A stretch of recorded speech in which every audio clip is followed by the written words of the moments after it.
Right, now we're going to cover getting your news out. First of all, you need to write your story. So using some inspiration from the videos before, you need to have an idea of what you're going to look at. Like, is it going to be the tips? Is it going to be something new that's happened in your business that you can relate to current events? Or if it's very unusual or intriguing. The first thing to do is write a headline. Now this is like like writing a sales letter.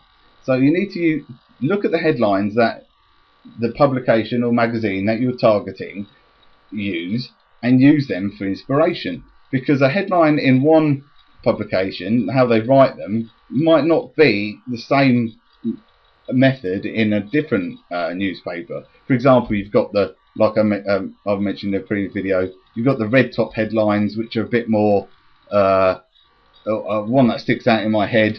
Many years ago, there was two Scottish teams. One of them was called Caledonian Thistle, and the other one was rubbish, and the other one was Celtic. And Celtic were really good, and Caledonian Thistle beat them. And everyone would have thought that would have happened, and the headline was "Super Cali Go Ballistic, Celtic are atrocious." So that was for the red tops, that sort of headline, where the more serious newspapers would have a more demure headline. So look at where you're going to target, use those headlines, and if it's a how-to tips thing, it would be 7 steps to how to do X in X, that sort of thing.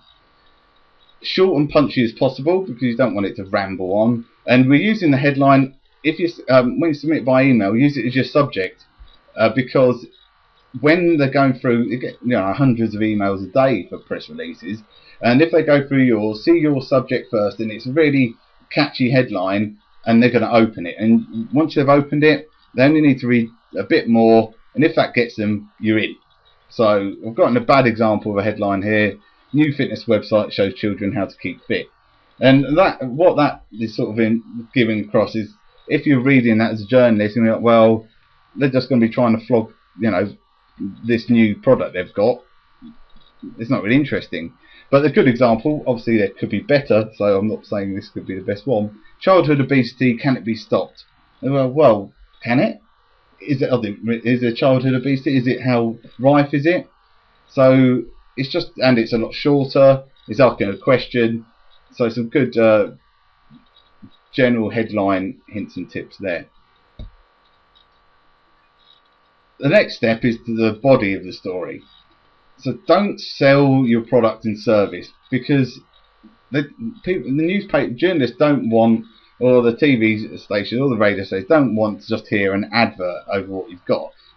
When you listen to radio, talk shows, if someone is trying to be too salesy, they have a laugh about plugging it. So don't necessarily try and plug it like that. Just get the reader wanting more, wanting to listen more, and get to the end of the story. Because if you can do that, then the newspaper will get their readers reading longer, the radio will get the radio listeners listening longer, and the TV stations will get viewers viewing longer.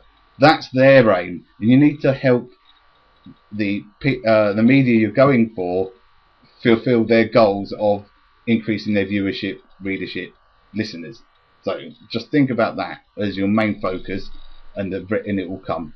So depending on what your story is, stick to that angle in the opening.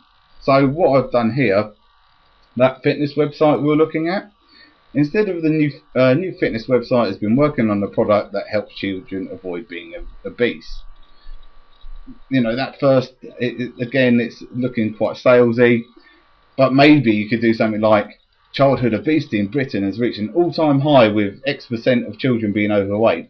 According to a new fitness website, this trend has been increasing by blah in only a few years. So it's just a twist, giving the facts, keeping to the story, and you can drop your business in there as and when. You need to write your story from the journalist perspective and in the target market style.